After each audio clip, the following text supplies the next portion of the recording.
வணக்கம். வேந்தரின் கண்ணுறங்கும் வேளை இரவு செய்திகளுக்காக காவேரி ஜெகநாதன். முதலில் தலைப்புச் செய்திகள். 4 வாரங்களுக்குள் காவிரி மேலாண்மை வாரியம் அமைக்க வேண்டும். மத்திய அரசுக்கு உச்சநீதிமன்றம் உத்தரவு.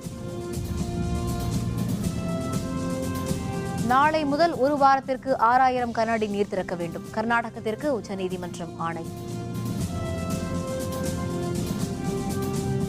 சம்பா சாகுபடிக்காக மேட்டூர் அணை திறப்பு. படிப்படியாக தண்ணீரின் அளவு அதிகரிக்கப்படும்.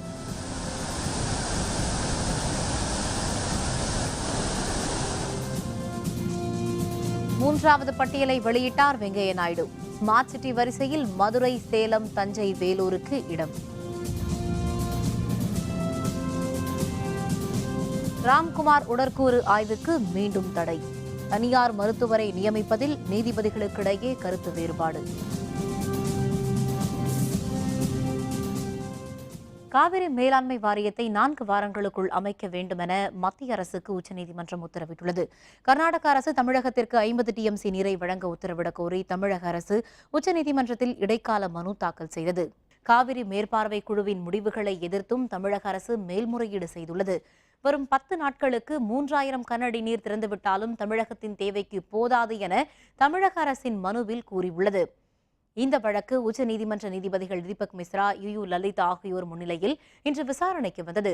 கர்நாடக அணைகளில் தமிழகத்திற்கு வேண்டிய அளவிற்கு தண்ணீர் போதிய அளவு உள்ளதாகவும் தண்ணீரை திறக்காவிட்டால் தமிழக விவசாயிகள் பாதிக்கப்படுவார்கள் என்றும் தமிழக தரப்பில் வாதிடப்பட்டது. தங்களது மாநிலத்தில் குடிநீர் விநியோகம் செய்யவும் பாசனத்திற்கும் கர்நாடக அணைகளில் தண்ணீர் இல்லை என்றும் இதனால் தமிழகத்தின் கோரிக்கையை ஏற்க முடியாது என்றும் கர்நாடக தரப்பில் வாதிடப்பட்டது. எனினும் தமிழகம் இதை ஏற்கவில்லை. இருதரப்பினரின் வாதங்களை கேட்ட நீதிபதிகள் காவிரி மேலாண்மை வாரியத்தை ஏன் அமைக்கக்கூடாது என்று கேள்வி எழுப்பினர். காவிரி மேலாண்மை வாரியத்தை உடனே ஏன் அமைக்கவில்லை என்றும் மத்திய அரசிடம் வினவினர். இதை அமைத்திருந்தால் காவிரி பிரச்சனையே வந்திருக்காது என்றும் நீதிபதிகள் தெரிவித்தனர். காவிரி மேற்பார்வை குழு முடிவை 2 மாநில அரசுகளும் எதிர்ப்பதால் காவிரி மேலாண்மை வாரியம் அமைப்பதன் மூலமே இந்த பிரச்சனைக்கு நிரந்தர தீர்வு காண முடியும் என்றும் உச்சநீதிமன்ற நீதிபதிகள் தெரிவித்தனர். மேலாண்மை வாரியத்தை 4 வாரங்களுக்குள் அமைக்க வேண்டும் என்றும் அவர்கள் கூறினர். தமிழகத்திற்கு நாளை முதல் வினாடிக்கு 6000 கன அடி வீதம் வரும் 27ஆம் தேதி வரை கர்நாடகம் தண்ணீர் திறந்துவிட வேண்டும் என்றும் உச்சநீதிமன்றம் உத்தரவிட்டுள்ளது. இந்த உத்தரவு தொடர்பாக இருதரப்பினருக்கும் ஆட்சேபம் இருந்தால் 3 நாட்களுக்குள் நீதிமன்றத்தை அணுகலாம் என்றும் கூறி இந்த வழக்கின் அடுத்த கட்ட விசாரணையை வரும் 27ஆம் தேதிக்கு நீதிபதிகள் தீபக் மிஸ்ரா, லலித் ஆகியோர் ஒத்திவைத்தனர்.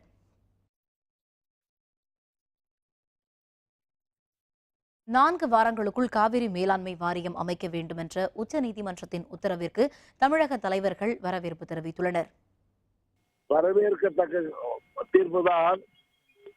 ஆனால் காலம் கடந்து வந்திருக்காங்க. அது முதலிலே வந்திருந்தால் பல பிரச்சனைகள் தீர்த்திருக்கும். இது ஒண்ணு இவங்க முயற்சி இல்லாத காவேரி அவங்க சென்ட்ரல் கவர்மெண்ட் தான் அமைக்கணும். யாரு தலைவர் என்ன சமாச்சாரம் அவங்க தான் அமைக்கணும். அவங்க அவருடைய வேலை தான். 4 வார கால கெடுவுக்குள் காவிரி மேலாண்மை வாரியத்தை அமைக்க வேண்டும் என்று மத்திய அரசுக்கு ஆணையிட்டிருக்கிறது. இது காலம் கடந்த தீர்ப்பு என்றாலும் ஒரு நிரந்தரமான தீர்வை காண்பதற்கு வழிவகுக்கக்கூடிய ஒரு அமைப்பாக, சட்டப்பூர்வமான ஒரு அமைப்பாக இது இயங்கும் என்கிற நம்பிக்கையை தருகிறது. தமிழ்நாடு விவசாயிகள், அனைத்து அரசியல் கட்சிகள், சேவை அமைப்புகள், வணிகர் சங்கங்கள் இணைந்து காவிரி மேலாண்மை வாரியம் அமைக்க வேண்டும் என்று நடத்திய போராட்டத்தை கிடைத்திருக்கிற மிகப்பெரிய வெற்றியாக நாங்கள் இதை வரவேற்கிறோம். 6000 கன அடி தண்ணீர் என்பது அது போதாத நிலையில் இருந்தாலும் இந்த ஆண்டு நாங்கள் இயற்கையை நம்பிதான் சாகுபடியில் ஈடுபட வேண்டும். ஆனால் அடுத்த ஆண்டு இந்த தீர்ப்பின் மூலமாக முப்போகம் விளைவிக்கக்கூடிய ஒரு நம்பிக்கை ஏற்பட்டிருக்கிறது. காவிரியின் தமிழகம் உரிமை மீட்கப்பட்டிருக்கிறது. இந்த ஒட்டுமொத்த போராட்டம் தான் இந்த உரிமைகள் மீட்பதற்கு அடித்தளமாக அமைந்திருக்கிறது. எனவே இன்றைக்கு இருக்கிற சூழ்நிலையில் அனைத்து கட்சிகள் அனைவரும் தமிழகத்தில் ஒன்றுபட்டு போராடினால் இழந்த உரிமைகளை மீட்க முடியும், இருக்கும் உரிமைகளை பாதுகாக்க முடியும். தமிழன் இனி தனிமைப்படுத்தப்பட்டான் என்கிற நிலையிலிருந்து தமிழகம் ஒன்றுபட்டான், உரிமைகளை மீட்டெடுப்பான் என்கிற நம்பிக்கையை உலகத்திற்கு பரிசுகிற விதமாக இந்த போராட்டம் அமைந்திருக்கிறது. நீதிமன்ற தீர்ப்பு மகத்தான வெற்றி பெற்றிருக்கிறது தமிழக மக்களுக்கு. காவிரியில் நாளை முதல் 27ஆம் தேதி வரை தமிழகத்திற்கு வினாடிக்கு 6000 கன அடி நீர் திறக்க வேண்டுமென உச்சநீதிமன்றம் உத்தரவிட்டதை எதிர்த்து கர்நாடகத்தில் பல நகரங்களில் மீண்டும் போராட்டத்தில் கன்னட அமைப்பினர் ஈடுபட்டுள்ளனர். பெங்களூரு நகரில் வன்முறை ஏற்படாமல் தடுக்க பல இடங்களில் 144 தடை உத்தரவு பிறப்பிக்கப்பட்டுள்ளது. 16 கம்பெனி துணை ராணுவப் படையினர், ஆயிரக்கணக்கான காவல்துறையினர் பாதுகாப்பு பணியில் ஈடுபடுத்தப்பட்டுள்ளனர். மாண்டியாவிலும் ஏராளமான காவல்துறையினர் பாதுகாப்பு பணியில் ஈடுபடுத்தப்பட்டுள்ளனர். மைசூரு, மாண்டியா உள்ளிட்ட பல இடங்களில் கன்னட அமைப்பினர், விவசாய சங்கத்தினர் போராட்டத்தில் ஈடுபட்டனர். பல இடங்களில் சாலை மறியல் போராட்டத்திலும் அவர்கள் ஈடுபட்டனர். இதனால் போக்குவரத்து பாதிக்கப்பட்டது. கர்நாடக மாநிலம் முழுவதும் நாளை முழு அடைப்பு போராட்டம் நடத்தப்படும் என காவிரி நதிநீர் மீட்பு போராட்டக் குழு மற்றும் கன்னட அமைப்பினர் அறிவித்துள்ளனர்.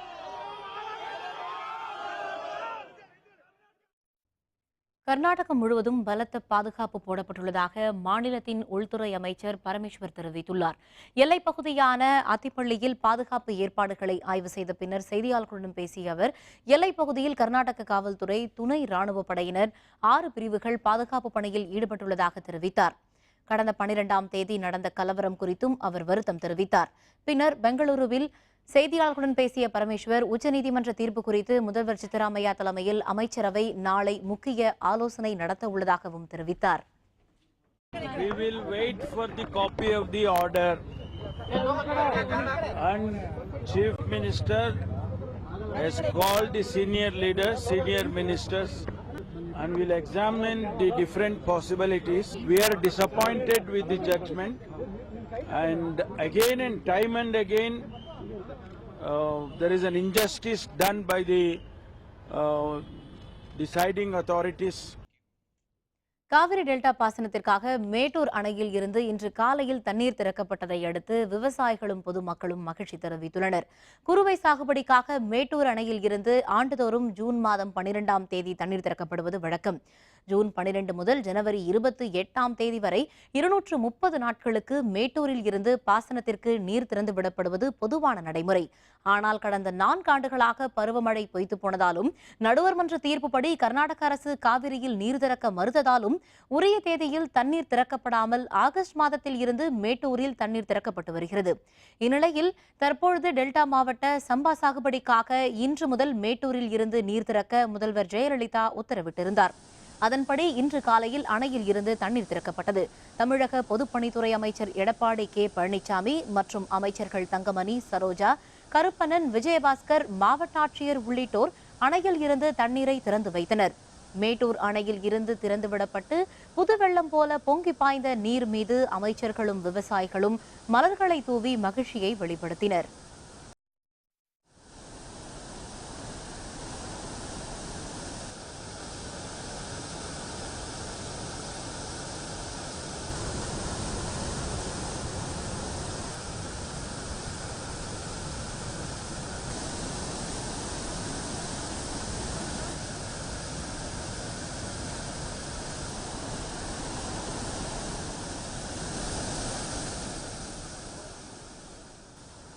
மேட்டூர் அணையில் இருந்து முதலில் வினாடிக்கு 2000 கன அடி நீர் திறக்கப்பட்டது.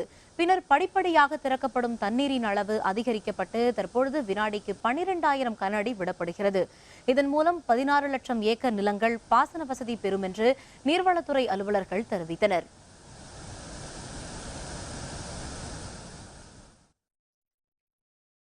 ஸ்மார்ட் சிட்டி நகரங்களின் 3வது பட்டியலை மத்திய அமைச்சர் வெங்கையா நாயுடு இன்று வெளியிட்டார். நாடு முழுவதும் 100 ஸ்மார்ட் சிட்டிகள் உருவாக்கப்படும் என்று மத்திய அரசு கடந்த ஆண்டு அறிவித்திருந்தது. முதற்கட்டமாக புனே, அகமதாபாத், புவனேஸ்வர், ஜபல்பூர், கொச்சி, காக்கிநாடா, ஜெய்ப்பூர், சென்னை, கோவை உள்ளிட்ட 20 நகரங்கள் தேர்வு செய்யப்பட்டன. ஏற்கனவே ஸ்மார்ட் சிட்டிகளின் 2 பட்டியல்கள் வெளியிடப்பட்ட நிலையில் 27 நகரங்கள் கொண்ட 3வது பட்டியலை மத்திய அமைச்சர் வெங்கையா நாயுடு இன்று வெளியிட்டார். இதில் தமிழகத்தைச் சேர்ந்த மதுரை, தஞ்சை, சேலம், வேலூர் ஆகிய 4 நகரங்கள் இடம்பெற்றுள்ளன. 27 நகரங்களை ஸ்மார்ட் சிட்டியாக மாற்ற 66,883 கோடி ரூபாய் செலவாகும் என்றும் அவர் தெரிவித்தார். புழல் சிறையில் தற்கொலை செய்து கொண்ட ராம்குமாரின் உடற்கூறு ஆய்விற்கு மறு உத்தரவு வரும் வரை சென்னை உயர்நீதிமன்றம் தடை விதித்துள்ளது. இதுபற்றிய விரிவான விவரங்களை தருகிறார் நமது செய்தியாளர் மாரியப்பன். சென்னை நுங்கம்பாக்கத்தைச் சேர்ந்த மென்பொறியாளர் சுவாதி கொலை செய்யப்பட்ட வழக்கில் கைது செய்யப்பட்ட ராம்குமார் நேற்று முன்தினம் புழல் சிறையில் தற்கொலை செய்து கொண்டதாக காவல்துறை தரப்பில் கூறப்படுகிறது. இதனைத் தொடர்ந்து ராம்குமாரின் உடற்கூறு பேர பரிசோதனைக்காக சென்னை ராயப்பேட்டை அரசு மருத்துவமனையில் வைக்கப்பட்டுள்ளது. இந்த நிலையில் ராம்குமாரின் தரப்பில் அவரது தந்தை பரமசிவன் சென்னை உயர்நீதிமன்றத்தில் ஒரு வழக்கு தொடர்ந்திருந்தார். இந்த வழக்கானது நேற்று விசாரணைக்கு வந்தது. அப்போது ராம்குமாரின் தந்தை பரமசிவன் தரப்பில் ராம்குமாரின் உடலை பிரேத பரிசோதனை செய்யும் போது தன்னையோ அல்லது தங்கள் தரப்பில் ஒரு மருத்துவரையோ அனுமதிக்க வேண்டும் என்று அவர் கோரியிருந்தார். இதனை ஏற்க மறுத்த நீதிபதிகள் ஏற்கனவே உடற்கூறு பிரேத பரிசோதனைக்கு 3 மருத்துவர்கள் நியமிக்கப்பட்ட நிலையில் கூடுதலாக ஒரு மருத்துவரை நியமித்து பிரேத பரிசோதனைக்கு உத்தரவிட்டார். இதனை ஏற்க மறுத்த ராம்குமாரின் தந்தையான பரமசிவம் அந்த தீர்ப்பை எதிர்த்து மேல்முறையீடு செய்தார். அந்த மேல்முறையீட்டின் மீதான வழக்கு இன்று நடைபெற்றது. இந்த வழக்கை விசாரித்த நீதிபதிகள் கொண்ட அமர்வு ராம்குமார் தரப்பில் ஒரு மருத்துவரை உடற்கூறு பிரேத பரிசோதனை போது நியமிக்கலாம் எனவும் மற்றொரு நீதிபதி அரசு மருத்துவரை நியமிக்க வேண்டும் என இருவேறு தீர்ப்புகள் மாறுபட்ட தீர்ப்புகள் வந்ததை அடுத்து இந்த வழக்கானது 3வது நீதிபதிக்கு மாற்றப்பட்டுள்ளது. சென்னை உயர்நீதிமன்ற தலைமை நீதிபதியின் ஆலோசனையின்படி 3வது நீதிபதியிலான அமர்வு முன்பு நாளை இந்த வழக்கு விசாரணைக்கு வர உள்ளது. வேந்தர் செய்திகளுக்காக உயர்நீதிமன்ற வளாகத்தில் இருந்து ஒளிப்பதிவாளர் மணியுடன் மாரியப்பன். சென்னையில் சின்னமலை மற்றும் விமான நிலையம் இடையிலான மெட்ரோ ரயில் சேவையை முதல்வர் ஜெயலலிதா நாளை தொடக்கி வைப்பார் என்று அறிவிக்கப்பட்டுள்ளது. சின்னமலை, கிண்டி, ஆலந்தூர், நங்கநல்லூர், மீனம்பாக்கம் விமான நிலையம் வழி செல்லும் இந்த சேவை தொடக்க விழாவிற்கான ஏற்பாடுகள் மும்முரமாக நடைபெற்று வருகின்றன. இது பற்றிய விரிவான விவரங்களை தருகிறார் நமது செய்தியாளர் சையத். சென்னையில் 2 வழித்தடங்களில் 45 கிலோமீட்டர் தூரத்திற்கு மெட்ரோ ரயில்களை இயக்குவதற்காக 14,600 கோடி ரூபாய் செலவில் திட்டப்பணிகள் நடைபெற்று வருகிறது. இதில் முதற்கட்டமாக கோயம்பேட்டிலிருந்து ஆலந்தூர் வரையிலும் சேவை தொடங்கப்பட்டது. அதனைத் தொடர்ந்து 2வது கட்டமாக சென்னை விமான நிலையத்திலிருந்து சின்னமலை வரையிலும் மெட்ரோ ரயில்களை இயக்குவதற்காக கடந்த 1 மாத காலமாக சோதனை ஓட்டம் நடைபெற்றது. அதனைத் தொடர்ந்து ரயில்வே பாதுகாப்பு ஆணையர் எஸ். நாயக் ஒப்புதல் வழங்கியுள்ள நிலையில் நாளை இந்த வழித்தடங்களில் மெட்ரோ ரயில் சேவை தொடங்க இருக்கிறது. தமிழக முதல்வர் ஜெயலலிதா காணொலி காட்சி மூலமாக இந்த மெட்ரோ ரயில் சேவையை தொடங்க இருக்கிறார். சென்னை விமான நிலையத்தில் நடைபெறும் இந்த விழாவில் மத்திய நகர்ப்புற வளர்ச்சித்துறை அமைச்சர் வெங்கையா நாயுடு கலந்து கொள்கிறார்.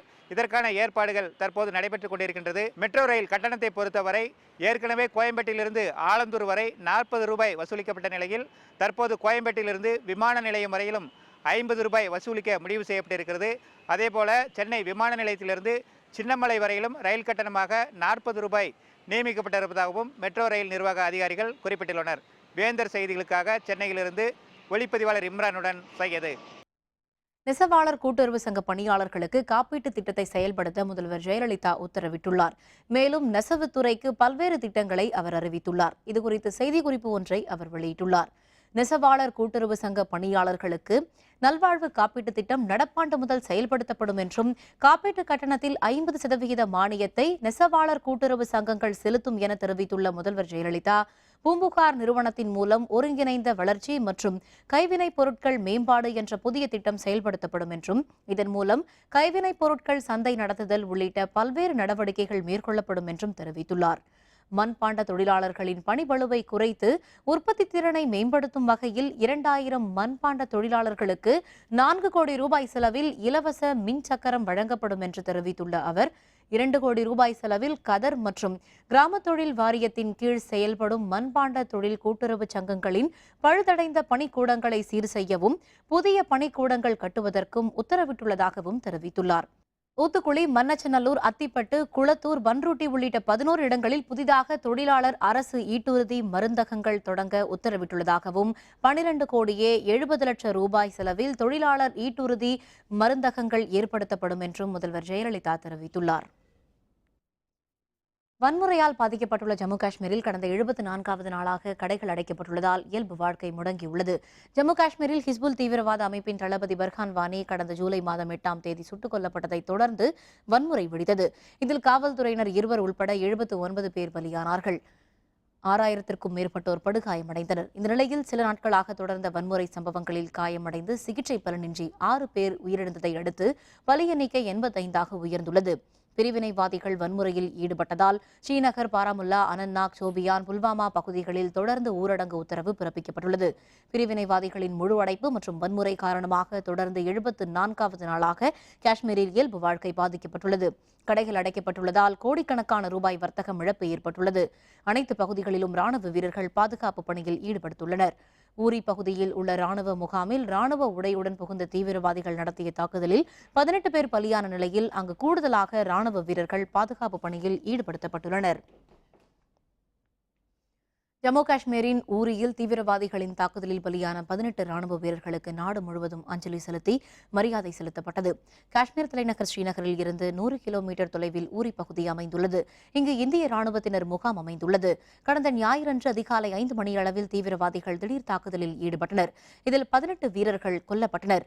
இந்த தாக்குதலில் உயிரிழந்த வீரர்களுக்கு நாடு முழுவதும் அஞ்சலி செலுத்தப்படுகிறது. ஜம்மு காஷ்மீரின் உதம்பூர் பகுதியில் இளைஞர் காங்கிரஸ் சார்பில் மெழுகுவர்த்தி ஏந்தி அஞ்சலி செலுத்தப்பட்டது. தாக்குதலில் ஈடுபட்டவர்கள் மீது கடும் நடவடிக்கை எடுக்க வேண்டும் என்றும் நிகழ்ச்சியின் போது வலியுறுத்தப்பட்டது. பஞ்சாபில் பள்ளி வாகனம் கால்வாய்க்குள் விழுந்த விபத்தில் 6 பேர் பலியாகினர். காயமடைந்த 17 பேர் மருத்துவமனையில் சிகிச்சை பெற்று வருகின்றனர்.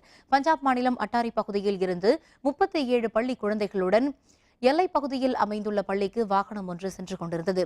அட்டாரி அருகே மகாவாய் என்ற இடத்தில் குறுகிய பாலத்தில் சென்ற அந்த வேன் தடுப்புச் சுவரில் மோதி கால்வாய்க்குள் விழுந்தது. இந்த விபத்தில் 6 பள்ளி குழந்தைகள் சம்பவ இடத்திலேயே பலியாகினர். மேலும் 17 பேர் காயமடைந்தனர். அவர்கள் அனைவரும் அருகில் உள்ள மருத்துவமனையில் சேர்க்கப்பட்டனர். தில்லியில் மக்கள் நெருக்கம் மிகுந்த சாலையில் பட்டப்பகலில் இளம்பெண் ஒருவர் கத்தியால் குத்தி கொல்லப்பட்ட சம்பவத்தால் அங்கு பதற்றம் ஏற்பட்டது. வடக்கு தில்லியின் புராரி சாலையில் இந்த சம்பவம் நடைபெற்றது. சாலையில் நடந்து சென்ற 21 வயதான கருணா என்ற பெண்ணை மோட்டார் சைக்கிளில் வந்த நபர் ஒருவர் தடுத்து நிறுத்தி 30 முறை கத்தியால் குத்தினார். பெண்ணை கத்தியால் குத்திய நபரை தடுக்கவோ காப்பாற்றவோ பகுதியில் இருந்த யாரும் முன்வரவில்லை. இந்த காட்சிகள் அங்கிருந்து கண்காணிப்பு கேமராவில் பதிவாகியுள்ளது. இதுகுறித்து காவல்துறையினர் நடத்திய விசாரணையில் கத்தியால் குத்தி கொல்லப்பட்ட இளம்பெண் கருணா ஆசிரியை என்றும் கத்தியால் குத்திய நபர் அவரது பக்கத்து வீட்டில் வசித்த சுரேந்தர் சிங் என்பதும் தெரியவந்தது. தம்மை திருமணம் செய்து கொள்ள வலியுறுத்தி இளம்பெண் கருணாவை தொடர்ந்து துன்புறுத்தி வந்த சுரேந்தர் சிங் விவாகரத்தானவர் என்பது குறிப்பிடத்தக்கது.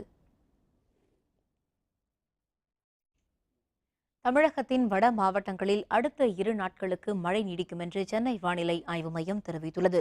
சென்னை வானிலை மையத்தில் செய்தியாளர்களுடன் பேசிய வானிலை மைய இயக்குநர் எஸ் பாலச்சந்திரன், வங்கக்கடலில் ஏற்பட்டுள்ள மேலடுக்கு சுழற்சி காரணமாக தமிழகத்தின் வட மாவட்டங்களில் அடுத்த 2 நாட்களுக்கு மழை நீடிக்கும் என்று தெரிவித்தார்.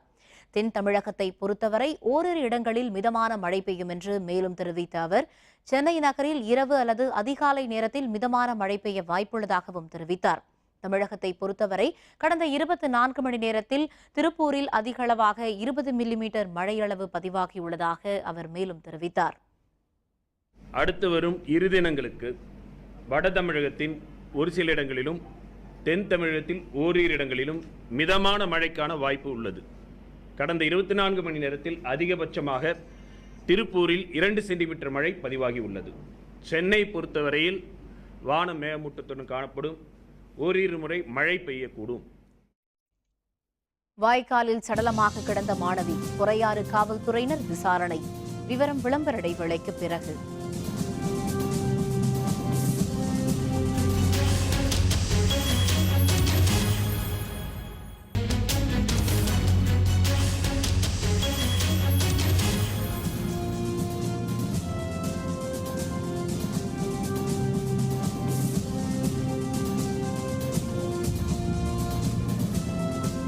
செய்திகள் தொடர்கின்றன. திருநெல்வேலி மாவட்டம் ராதாபுரம் வட்டத்தில் பாசனத்திற்காக கோதையாறு பாசன திட்ட அணைகளில் இருந்து நாளை முதல் தண்ணீர் திறக்க முதல்வர் ஜெயலலிதா உத்தரவிட்டுள்ளார். கன்னியாகுமரி மாவட்டம் கோதையாறு பாசன திட்ட அணைகளில் இருந்து திருநெல்வேலி மாவட்டம் ராதாபுரம் வட்டத்தில் உள்ள பாசன பகுதிகளுக்கு தண்ணீர் திறக்க வேளாண் பெருங்குடி மக்கள் கேட்டுக் கொண்டனர். இதைத் தொடர்ந்து நாளை முதல் தண்ணீர் திறக்க உத்தரவிட்டுள்ளதாகவும், இதனால் 17,000 ஏக்கர் நிலங்கள் பாசன வசதி பெறும் என்றும் முதல்வர் ஜெயலலிதா குறிப்பிட்டுள்ளார். சென்னை காட்டாங்குளத்தூர் எஸ்ஆர்எம் பல்கலைக்கழகம் வந்ததால்தான் பொத்தேரிக்கு ரயில் நிலையம் வந்தது. இன்று பொத்தேரி கிராம மக்கள் மட்டுமின்றி பல்லாயிரக்கணக்கானோரும் ரயில் நிலையத்தை பயன்படுத்திக் கொண்டிருக்கின்றனர். பொத்தேரி ரயில் நிலையத்தின் மேம்பாட்டிலும் எஸ்ஆர்எம் பல்கலைக்கழகத்திற்கு பெரும் பங்கிருக்கிறது. எஸ்ஆர்எம் பல்கலைக்கழகத்தை பற்றி ஒரு சில ஊடகங்களில் அவதூறான செய்திகள் தொடர்ந்து ஒளிபரப்பப்பட்டு வருகின்றன. ஒரு சில அரசியல் கட்சியினரும் கூட எஸ்ஆர்எம் கல்வி நிறுவனத்திற்கு எதிராக தொடர்ந்து ஆதாரமில்லாமல் அவதூறான குற்றச்சாட்டுகளை கூறி வருகின்றனர். குறிப்பாக எஸ்ஆர்எம் பல்கலைக்கழகம் தொடங்கப்பட்டதால் பொத்தேரி கிராம மக்கள் பாதிக்கப்பட்டதாகவும் சில குற்றச்சாட்டுகள் கூறப்பட்டன. இந்த செய்திகள் உண்மையா? எஸ்ஆர்எம் பல்கலைக்கழகம் வந்ததால் பொத்தேரி மக்களுக்கு பயனா பாதிப்பா என இந்த பகுதி மக்களிடம் விசாரித்தோம். கடந்த 1985ஆம் ஆண்டு எஸ்ஆர்எம் பல்கலைக்கழகம் பொத்தேரியில் தொடங்கப்பட்டது. எஸ்ஆர்எம் பல்கலைக்கழகத்தில் பயில ஆயிரக்கணக்கான மாணவ மாணவியர் வந்து செல்ல தொடங்கினர். எஸ்ஆர்எம் பல்கலைக்கழகத்தின் முழு முயற்சியால் பொத்தேரியில் புறநகர் ரயில் நிலையம் அமைக்க ரயில்வே நிர்வாகம் ஒப்புதல் அளித்தது. ஆனால் போதுமான நிதி ஒதுக்காததால் ரயில் நிலைய பணிகள் தொடங்க காலதாமதமாகிக் கொண்டிருந்தன. இதைத் தொடர்ந்து பொத்தேரி மற்றும் சுற்றியுள்ள கிராம மக்களின் கோரிக்கையை ஏற்று எஸ்ஆர்எம் பல்கலைக்கழகம் அளித்த பல லட்சம் ரூபாய் நன்கொடையின் மூலம் நடைமேடை, பயணிகள் அமருமிடம், நிழற்குடை போன்ற பல்வேறு அடிப்படை வசதிகள் செய்யப்பட்டதாக அப்பகுதி மக்கள் தெரிவித்தனர். ரயில்வே ஸ்டேஷனுக்குன்னா இங்கே எங்களுக்கு ட்ரெயின்லாம் அவ்வளோ நிப்பாட்டுறதுக்குலாம் இல்லை. நிப்பாட்டினாலும் வெறும் ட்ராக் மட்டும்தான் இருந்தது. அது பிளாட்ஃபார்ம் கட்டி அது உட்காரத்துக்கு இடமோ இல்லை எந்த ஒரு வசதியும் இல்லாமல் இருந்தது. ட்ரெயின்லாம் அப்போல்லாம் வந்து ட்ரெயின் வரும், சும்மா அந்த பாதை ஒண்டி தான் இருக்கும். அந்த நிழலுக்கு உட்காரத்துக்கு நிழலும் கிடையாது, ஒரு சேர் கிடையாது, ஒன்றுமே கிடையாது. இப்போ வந்து ஸ்டேஷன்லாம் வந்து போய் நம்ம இங்கேருந்து நடந்து போன களைப்பானா கூட கொஞ்ச நேரம் வெயிட் பண்ணி உட்காந்து ட்ரெயின் வந்த பிறகு உட்கார கொள்ள இடம்லாம் எல்லா வசதியும் இருக்குது. அந்த மாதிரி இப்போ எஸ்ஆர்எம் யூனிவர்சிட்டி வந்ததுனால தான் பொத்தேரி நல்லா டெவலப் ஆச்சுங்க. எஸ்ஆர்எம் பல்கலைக்கழகம் வருவதற்கு முன் காட்டாங்குளத்தூரில் நகர பேருந்துகளே அத்திப்பூத்தார் போலதான் நின்று செல்லும். இங்கிருந்து பொத்தேரிக்கு நடந்துதான் செல்ல வேண்டும். பொத்தேரிக்கு என பேருந்து நிறுத்தமே இல்லை. ஆனால் இன்றோ பொத்தேரிக்கு ரயில் நிலையமே வந்திருக்கிறது. ரயில்வே ஸ்டேஷன் வந்த பிறகு தான் இங்கே அந்த பஸ்ஸு போக்குவரத்து நிற்கிறதுக்குள்ள ஆரம்பிச்சிது. அதுக்கு முன்னாடி பஸ்ஸெலாம் நிற்காதுங்க பெரும்பாலும். இந்த காலேஜ் வந்த பிறகு தான் பசங்க படிக்க ஆரம்பித்த உடனே இங்கே நிறைய பேர் வேலைக்கு வந்து நம்ம ஊருக்காரங்க உள்ள வேலை செய்கிறாங்க, வெளியிருந்து வந்தவங்களும் வேலை செய்கிறாங்க. கேட்க போனாக்கா மதுராந்தலேருந்து வராங்க, உத்திரமேலூர், சூனாம்பேடு எல்லா ஊர்லேருந்து வந்து வேலை செய்கிறாங்க. நிறைய பேர் வேலை செய்கிறாங்க இங்கே. அதனால் இப்போ பஸ்ஸெலாம் நிற்குது. இப்போ எங்களுக்கும் நல்ல சௌகரியமாக இருக்குது. பொத்தேரியில் பல்கலைக்கழகமும் அதன் தொடர்ச்சியாக ரயில் நிலையமும் அதன் பயனாக பேருந்து நிறுத்தமும் வந்ததால் தான் இன்று இங்கிருந்து ஏராளமானோர் வேலைகளுக்காக வெளியூர்களுக்கு சென்று வருகின்றனர். வெளியூர்களில் இருந்தும் ஏராளமானோர் வந்து சென்று கொண்டிருக்கின்றனர். காலேஜ் வந்த பிறகு தான் ரயில்வே ஸ்டேஷன் வந்தது. அவங்க முயற்சினால தான் வந்தது. அதனால் அந்த முயற்சினால தான் வந்து எங்களுக்கும் வந்து நல்ல ஒரு பலன் கிடைக்குது. நாங்கள் வந்து போக்குவரத்துக்கு எங்களுக்கு ரொம்ப இடைஞ்சல் இல்லாமல் இருக்குது. இந்த ரயில்வே ஸ்டேஷன் வந்த பிறகு ரொம்ப சௌகரியமாக இருக்குது சார். இப்போ வந்து மெட்ராஸுக்கு வேலைக்கு போகிறத விட கிட்ட வந்து போகிறோமா, இல்லை குடதேரி போய் தானே போனோம். நாங்கள் குடதேரி போனால் கடை வந்துட்டு போனோம். 3 கிலோமீட்டர் 4 கிலோமீட்டர் தள்ளி போனோம். இப்போ வீட்டு பக்கத்துலேயே ரயில்வே ஸ்டேஷன் இருக்குதே. பேருந்து கூட நிற்காத நிலையில் இருந்த பொத்தேரி என்ற கிராமத்தில் இன்று நிற்காத பேருந்துகளே இல்லை என்ற நிலை ஏற்பட எஸ்ஆர்எம் பல்கலைக்கழகம் தான் காரணம் என்றால் மிக இல்லை. தமிழகத்தில் நடைபெறவுள்ள உள்ளாட்சி தேர்தல் குறித்து தேமுதிக தலைமையகத்தில் கட்சி நிர்வாகிகளுடன் கட்சியின் தலைவர் விஜயகாந்த் ஆலோசனை நடத்தினார். விரைவில் தமிழகத்தில் நடைபெறவுள்ள உள்ளாட்சி தேர்தல் குறித்து விவாதிக்க தேமுதிக தலைமையகத்தில் கட்சி நிர்வாகிகளுடன் ஆலோசனை கூட்டம் நடைபெற்றது. தேமுதிக தலைவர் விஜயகாந்த் தலைமையில் நடைபெற்ற இந்த கூட்டத்தில் கட்சியின் மாவட்ட செயலர்கள், மாநில அணி நிர்வாகிகள், தலைமை கழக நிர்வாகிகள், முன்னாள் சட்டமன்ற உறுப்பினர்கள், தேர்தல் பொறுப்பாளர்கள் உள்ளிட்டோர் கலந்து கொண்டனர். கூட்டத்தை தொடக்கி வைத்து உரையாற்றிய தேமுதிக தலைவர் விஜயகாந்த் உடல்நிலை சரியில்லாததால் இந்த கூட்டத்தில் 30 நிமிடங்கள் மட்டுமே இருந்தார். இதனிடையே தேமுதிக சார்பில் உள்ளாட்சி தேர்தலில் போட்டியிடுவதற்கான விருப்ப மனு நாளை முதல் வரும் 30ஆம் தேதி வரை வழங்கப்படும் என்று அறிவிக்கப்பட்டுள்ளது. தமிழக முன்னாள் அமைச்சர் ராமசாமி படையாச்சியின் பிறந்த நாளை அரசு விழாவாக ஏற்று நடத்த வேண்டுமென சமூக நீதி சத்திரியர் பேரவைத் தலைவர் பொன்குமார் தெரிவித்துள்ளார். சென்னை காமராஜர் அரங்கத்தில் சமூக நீதி சத்திரியர் பேரவையின் முப்பெரும் விழா நடைபெற்றது. இந்த விழாவில் ஓய்வு பெற்ற நீதிபதி KM நடராசன், தொல்லியல் ஆய்வாளர் நடன காசிநாதன் உள்பட பலருக்கு சாதனையாளர் விருது வழங்கப்பட்டது. இந்த விழாவிற்கு தலைமை வகித்து விருதுகளை வழங்கிய சமூக நீதி சத்திரியர் பேரவைத் தலைவர் பொன்குமார் பின்னர் செய்தியாளர்களுடன் பேசினார். வன்னியர்களின் சொத்துக்களை மீட்பதற்கு வன்னியர் பொதுச் சொத்து நல வாரியம் அமைக்கப்பட வேண்டுமெனவும், ஆண்டிற்கு 1000 இளைஞர்களை தொழில் முனைவோராக உருவாக்க திட்டமிட்டிருப்பதாகவும் பொன்குமார் கூறினார். ராமசாமி படையாச்சியாருடைய சிலை சென்னையில் நிறுவப்பட்டிருக்கிறது. பல்வேறு சமுதாய தலைவருடைய சிலைக்கு அரசு விழா எடுக்குது. அதே போல படையாச்சியாருடைய சிலைக்கும் அரசு விழா எடுக்கணும் என்பது எங்களுடைய கோரிக்கை தீர்மானமாக நிறைவேற்றியிருக்கிறோம். வன்னியர்களுக்காக எழுதி வைக்கப்பட்ட சொத்து ஏறத்தாழ 1 லட்சம் கோடிக்கு மேலே இருக்குது. அது இன்றைக்கு பலருடைய ஆக்கிரமில் இருக்குது. அந்த சொத்துக்களை ஒருங்கிணைத்து வன்னியர்களுக்கு பயன்படுத்துவதற்காக 2009ஆம் ஆண்டு வன்னியர் பொது சொத்து நல வாரியம் அமைக்கப்பட்டது. அந்த வாரியத்திற்கு முழு சட்ட பாதுகாப்பு வழங்கப்பட வேண்டும். பேரறிவாளனை உடனே பரோலில் விடுவிக்க வேண்டும் என்று அவருடைய தாய் அற்புதமாள் வேண்டுகோள் விடுத்துள்ளார். ராஜீவ்காந்தி கொலை வழக்கில் வேலூர் மத்திய சிறையில் உள்ள பேரறிவாளனை சந்தித்த பின் செய்தியாளர்களுடன் பேசிய அவர், தமிழக முதல்வர் எங்கள் மகனை எங்களிடம் சேர்ப்பார் என்று நம்பிக்கை உள்ளது என்றும், சக கைதியால் தாக்கப்பட்டு காயமடைந்துள்ளதால் பேரறிவாளனை உடனே பரோலில் விடுவிக்க வேண்டும் என்றும் வேண்டுகோள் விடுத்தார். எல்லாரும் விடுதலைன்ட்டுன்னு முதல்வரமாக அறிவிச்சாச்சு 2 முறை. இப்போ விடுதலைன்னு தான் கணக்கு. அது மத்திய அரசு இன்னும் அந்த அமர்வு அமர்த்தாமையே இருக்காங்க. அந்த 3 அமர்வு அது அமர்த்தினாக்கா அது முடிவு தெரியும். அது எப்போ தெரியுதோ தெரியட்டும். ஆனால் எனக்கு இப்போ உடனடியாக பரோல் வேணும். பாம்பன் ரயில் பாலத்தின் 3ஆம் கட்டமாக பழைய இரும்பு கர்னர்களை அகற்றிவிட்டு புதிய கர்னர்களை பொருத்தும் பணிகள் முழுவீச்சில் நடைபெற்று வருகின்றன. ராமநாதபுரத்தையும் ராமேஸ்வரம் தீவையும் இணைப்பதற்காக பாம்பன் ரயில் பாலம் கடந்த 1914ஆம் ஆண்டு அமைக்கப்பட்டது.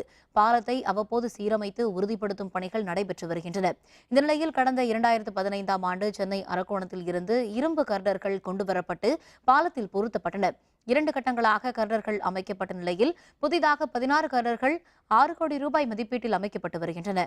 அனைத்தும் மாற்றி அமைக்கப்பட்டு விட்டால் அடுத்த 20 வருடங்களுக்கு பராமரிப்பு பணிகளை மேற்கொள்ள வேண்டிய அவசியம் இருக்காது என அலுவலர்கள் தெரிவித்துள்ளனர். சத்தியமங்கலம் அருகே தமிழக கர்நாடக எல்லையான புளிஞ்சூர் சோதனை சாவடி அருகே போராட்டத்தில் ஈடுபட்ட வாட்டல் நாகராஜ் உள்ளிட்டோர் கைது செய்யப்பட்டனர். காவிரி நதிநீர் பங்கீட்டு பிரச்சினை காரணமாக கர்நாடகத்தில் தொடர்ந்து போராட்டங்கள் நடைபெற்று வருகின்றன.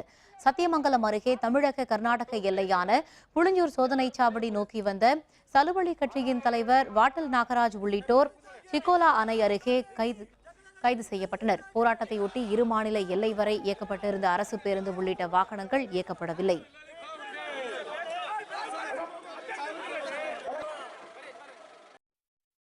சென்னையில் அதிகாலையில் ஆட்டோக்கள் மீது குடிபோதையில் ஓட்டப்பட்ட கார் மோதியதில் உயிரிழந்த ஆட்டோ ஓட்டுநர் ஆறுமுகத்தின் உடல் அவருடைய சொந்த ஊரான அகூரில் அடக்கம் செய்யப்பட்டது. மனைவியும் ஒரு மகளும் இறந்த 3 மாதங்களுக்குள் ஆறுமுகமும் இறந்துவிட்டதால் 7 வயதான அவருடைய மற்றொரு மகள் மைசா ஆதரவற்ற நிலையில் நிற்கிறாள். உச்சநீதிமன்ற வழக்கறிஞர் விஜயானந்த் என்பவரின் மகன் விகாஷ். இவர் கார்பந்தய வீரர். இவருடைய நண்பர் சரண். இவர்கள் இருவரும் நட்சத்திர ஹோட்டல் ஒன்றில் நடந்த விருந்தில் கலந்து கொண்டு விட்டு அதிகாலையில் விலை உயர்ந்த பந்தய காரில் வந்திருக்கின்றனர். நிதானமற்ற அளவிற்கு குடிபோதையில் அவர்கள் அதிவேகமாக காரை ஓட்டி வந்த நிலையில் சென்னையில் ராதாகிருஷ்ணன் சாலையில் சாலை ஓரத்தில் நிறுத்தப்பட்டிருந்த ஆட்டோ ரிக்ஷாக்களின் மீது மோதியது. அதில் அங்கே நின்று கொண்டிருந்த 13 ஆட்டோக்கள் உருக்குலைந்தன. இரவு நேரம் என்பதால் ஆட்டோக்களில் தூங்கிக் கொண்டிருந்த ஓட்டுநர்கள் தூக்கி வீசப்பட்டனர். இந்த சம்பவத்தில் காயமடைந்த 9 ஓட்டுநர்கள் சிகிச்சைக்காக ராயப்பேட்டை அரசு மருத்துவமனையில் அனுமதிக்கப்பட்டனர். இவர்களில் படுகாயமடைந்த திருத்தணி ஆறுமுகம், ஆழ்வார்பேட்டை வரதன் ஆகியோரின் நிலைமை கவலைக்கிடமாக இருந்ததால் ராஜீவ்காந்தி அரசு பொது மருத்துவமனைக்கு மாற்றப்பட்டனர். இவர்களில் சிகிச்சை பலனின்றி ஆறுமுகம் உயிரிழந்தார்.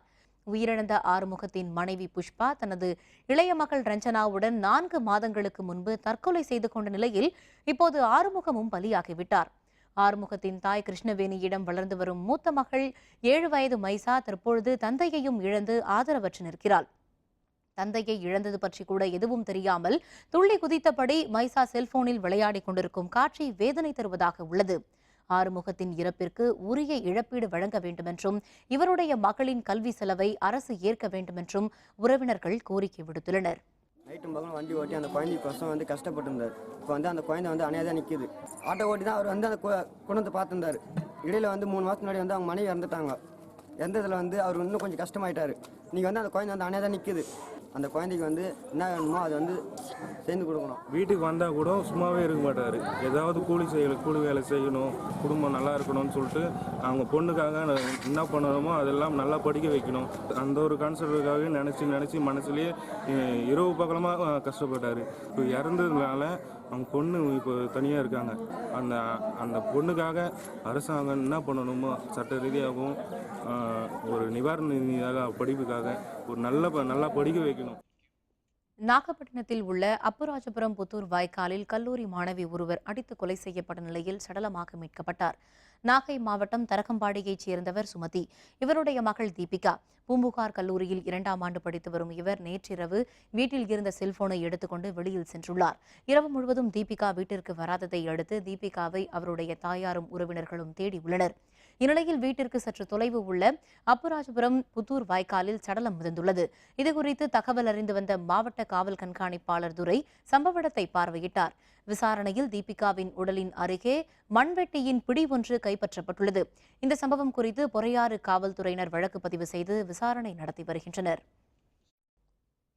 நீலகிரி மாவட்டம் கெத்தை வனப்பகுதியில் உள்ள சந்தன மரங்களை பாதுகாக்க கூடுதலாக வேட்டை தடுப்பு காவலர்களை நியமிக்க வேண்டும் என்று சுற்றுச்சூழல் ஆர்வலர்கள் கோரிக்கை விடுத்துள்ளனர். நீலகிரி மாவட்டத்தில் தெற்கு, வடக்கு மற்றும் கூடலூர் வனக்கோட்டங்கள் மற்றும் முதுமலை புலிகள் காப்பகம் ஆகியன அமைந்துள்ளன. முதுமலை மற்றும் நீலகிரி வடக்கு வனக்கோட்டத்தில் உள்ள வனங்களில் தேக்கு, ஈட்டி போன்ற விலை உயர்ந்த மரங்கள் உள்ள நிலையில் கெத்தை வனப்பகுதியில் சந்தன மரங்கள் அதிக அளவில் உள்ளன. ஆனால் இப்பகுதியில் போதிய வனத்துறை ஊழியர்கள் நியமிக்கப்படவில்லை. எனவே சந்தன மரங்கள் முழு வளர்ச்சியடையும் முன்னரே அவற்றை சிலர் வெட்டி எடுத்துச் செல்கின்றனர். சாலையோரம் உள்ள சில மரங்கள் மட்டுமே தற்பொழுது இருக்கும் நிலையில் அதிக அளவு வன ஊழியர்கள் மற்றும் வேட்டை தடுப்பு காவலர்களை நியமிக்க வேண்டும் என்று சுற்றுச்சூழல் ஆர்வலர்களும் இப்பகுதி மக்களும் கோரிக்கை விடுத்துள்ளனர். போர்க்கால அடிப்படையில் வனக்காப்பலர் நியமித்து இந்த நீலகிரி மலையையும் நீலகிரி வாழ் சார்ந்த மரங்களையும் நாம் பாதுகாப்போமேயானால் தென்மேற்கு பருவக்காற்றில் வடகிழக்கு பருவக்காற்று காலத்திலையும் நாம் நிறைய மழை வளம் பெறுவோம். அரியலூர் மாவட்டம் உசேனாபாத்தில் தனியார் சிமெண்ட் ஆலை அமைக்கும் சுண்ணாம்பு சுரங்கத்திற்கு கருத்து கேட்பு கூட்டத்தில் கடும் எதிர்ப்பு தெரிவிக்கப்பட்டது. தமிழ்நாடு மாசு கட்டுப்பாட்டு வாரியம் சார்பில் நடத்தப்பட்ட கருத்து கேட்பு கூட்டத்தில் பேசிய இப்பகுதி மக்கள் சுண்ணாம்பு சுரங்கத்தால் தங்கள் பகுதியின் நிலத்தடி நீர் மட்டம் பாதிக்கப்படுவதாகவும் புகை மற்றும் மாசுகளால் நோய் பாதிப்பு ஏற்படுவதாகவும் தெரிவித்தனர். மேலும் சுண்ணாம்பு சுரங்கத்தில் வைக்கப்படும் வெடிகளால் வீடுகள் பாதிப்படைவதாகவும் அவர்கள் தெரிவித்தனர். இந்த சுரங்கத்தால் வந்துட்டு ஏற்படக்கூடிய எந்த விதமான பாதிப்புகளுக்கும் சுற்றி இருக்கக்கூடிய கிராமங்களுக்கு நாங்கள் நஷ்டஈடு வழங்க மாட்டோம் அப்படின்றது அவங்க ஹின்ஸாவே உண்மை. அப்போது நாங்கள் எங்களோட நிலத்தை இழந்துட்டோம், எங்களுடைய வாழ்வாதாரம் போச்சு, எங்களோட நிலத்தடி நீர்மட்டம் போச்சு, எங்களுடைய உடல்நலம் போச்சு. இதனால் நிறைய உடல்நல குறைபாடு வருது.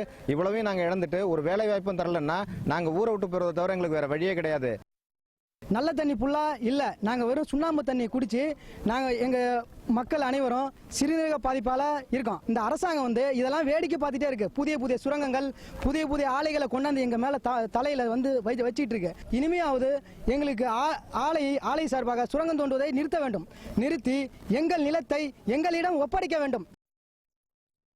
பழவேற்காட்டில் விண்வெளி ஆய்வு நடுவம் அமைக்க நிலம் வழங்கியவர்களுக்கு ஒதுக்கப்பட்ட வீட்டு மனையை ஒப்படைக்க கோரி 4வது நாளாக உண்ணாவிரத போராட்டம் மேற்கொண்டனர். போராட்டக்காரர்களை காவல்துறையினர் இழுத்துச் சென்றதால் அங்கு பதற்றம் ஏற்பட்டது. அலுவலர்கள் 10 நாட்களுக்குள் தீர்வு காண்பதாக உறுதியளித்தும் எந்தவித நடவடிக்கையும் மேற்கொள்ளாததால் 4வது நாட்களாக இன்றும் பாதிக்கப்பட்ட மக்கள் உண்ணாவிரத போராட்டத்தில் ஈடுபட்டனர். போராட்டத்தை கைவிடுமாறு வற்புறுத்திய காவல்துறையினர் பள்ளி குழந்தைகள், பெண்கள் என பலரையும் பலவந்தமாக இழுத்துச் சென்றனர். காவல்துறையினரின் இரும்பு பிடியை தாக்குப்பிடிக்க முடியாமல் பெண்கள் பலரும் மயங்கி விழுந்தனர். இதனால் அங்கு பதற்றம் ஏற்பட்டது. எங்களுக்கு இங்கே 3 சென்ட் பட்டா கொடுத்தாங்க. அந்த பட்டா நாங்கள் 3 வருஷம் 4 வருஷம் இந்த இடத்துல வீடு கட்டு வாழ்ந்தோம். சரி, இப்போ எங்களுக்கு பொண்ணு குழந்தைங்க குட்டிங்களும் ஆயிடுச்சு. இப்போ எங்கள் பிள்ளைங்களுக்கு கல்யாணம் பண்ணி நாங்கள் எடுத்து இன்னொரு இடத்துல வீடு கட்டுறதுக்கு கடலோரம் வரைக்கும் வீடு போயிடுச்சு.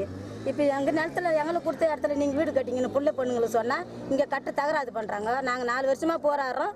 இந்த பட்டா எங்களுக்கு கிடைக்கல. இந்த நிலம் கிடைக்கிற வரைக்கும் நாங்கள் போராடுவோம் இந்த நிலத்துக்கோசம்.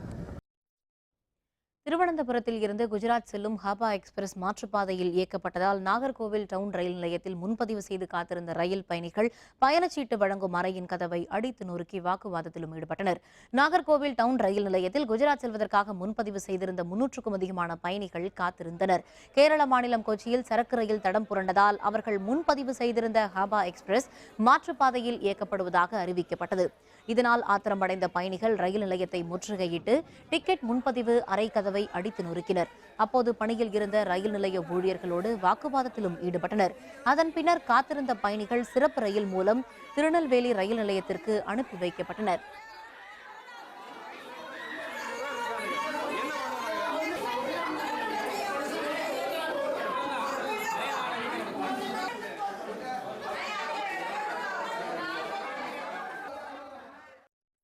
இந்திய அணி தொடர்ந்து ஆதிக்கம் செலுத்தும். துணை கேப்டன் ரஹானே நம்பிக்கை. விவரம் விளம்பர இடைவேளைக்கு பிறகு.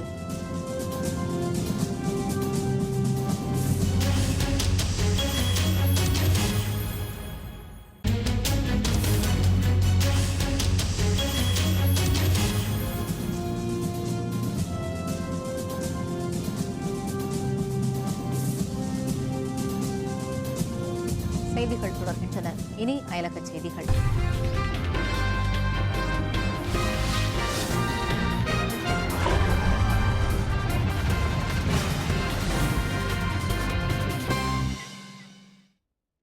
சிரியாவில் உதவிப் பொருட்கள் ஏற்றிச் சென்ற ஐநா அவையின் வாகனங்கள் மீது தாக்குதல் நடத்தப்பட்டதால் தற்காலிக போர் நிறுத்த ஒப்பந்தம் கேள்விக்குறியாகியுள்ளது. சிரியாவில் கடந்த 5 ஆண்டுகளாக உள்நாட்டு போர் நடைபெற்று வருகிறது. இந்நிலையில் கிளர்ச்சியாளர்கள் குழுவிற்கு எதிரான சண்டையை தற்காலிகமாக நிறுத்திக் கொள்ள சிரியா அரசும் போரில் உதவிய அமெரிக்கா மற்றும் ரஷ்யாவும் ஒப்புக்கொண்டன. ஒரு வார கால போர் நிறுத்தத்தை முடித்து விடுவதாக சிரியா படை அறிவித்த சில மணி நேரங்களிலேயே அலப்போ நகருக்கு அருகில் உதவிப் பொருட்களை எடுத்து சென்ற ஐநா அவையின் வாகனங்கள் மீது வான்வழி தாக்குதல் நடத்தப்பட்டது. இந்த தாக்குதலில் அதில் 12 பேர் கொல்லப்பட்டதாக சிரியா செயற்பாட்டாளர்கள் கூறியிருக்கின்றனர். இது ரஷ்யாவோடு ஏற்படுத்திய போர் நிறுத்த ஒப்பந்தத்தை மீறியிருக்கும் அதிர்ச்சி தரும் தாக்குதல் என்று தெரிவித்திருக்கும் அமெரிக்கா இதன் விளைவாக எதிர்கால ஒத்துழைப்பை மறு ஆய்வு செய்யும் என்று கூறியிருக்கிறது.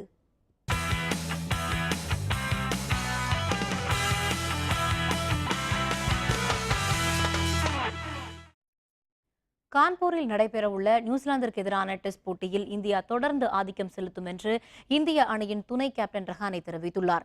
இந்தியா நியூசிலாந்து அணிகள் மோதும் முதல் டெஸ்ட் போட்டி கான்பூரில் நாளை மறுநாள் தொடங்குகிறது. இதையடுத்து 3 டெஸ்ட் மற்றும் 5 ஒருநாள் போட்டிகளில் பங்கேற்பதற்காக வில்லியம்சன் தலைமையிலான நியூசிலாந்து கிரிக்கெட் அணி இந்தியாவில் பயணம் மேற்கொண்டுள்ளது. இந்தியா மோதும் 500வது டெஸ்ட் போட்டி இது என்பதால் கிரிக்கெட் ரசிகர்களிடையே எதிர்பார்ப்பு அதிகரித்துள்ளது. இந்த போட்டிகளை தொடர்ந்து இங்கிலாந்து, ஆஸ்திரேலியா மற்றும் வங்கதேச அணிகளுடன் இந்திய அணி அடுத்தடுத்து விளையாட உள்ளது. இதுபற்றி செய்தியாளர்களுடன் பேசிய ரஹானே, தொடர்ந்து இந்தியாவில் நடைபெறும் பிற நாட்டு அணிகளுடனான டெஸ்ட் போட்டிகளில் இந்தியா அணியின் ஆதிக்கம் தொடரும் என்று இந்திய அணியின் துணை கேப்டன் அஜிங்கியா ரஹானே தெரிவித்துள்ளார்.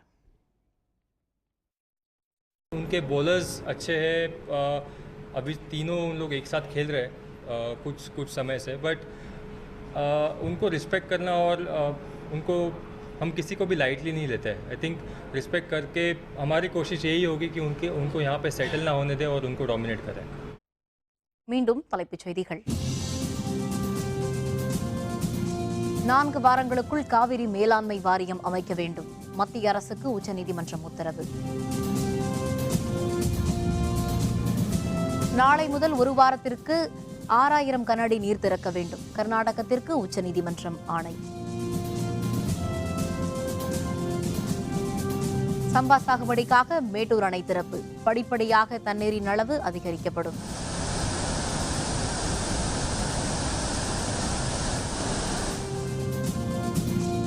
மூன்றாவது பட்டியலை வெளியிட்டார் வெங்கையா நாயுடு. ஸ்மார்ட் சிட்டி வரிசையில் மதுரை, சேலம், தஞ்சை, வேலூருக்கு இடம். ராம்குமார் உடற்கூறு ஆய்விற்கு மீண்டும் தடை. தனியார் மருத்துவரை நியமிப்பதில் நீதிபதிகளுக்கிடையே கருத்து வேறுபாடு. இதுடன் வேந்தரின் கண்ணுறங்கும் வேளை இரவு செய்திகள் நிறைவடைந்தன. மீண்டும் நாளை காலை 8 மணிக்கு இளங்கதிர் காலை செய்திகளில் சந்திப்போம். வணக்கம்.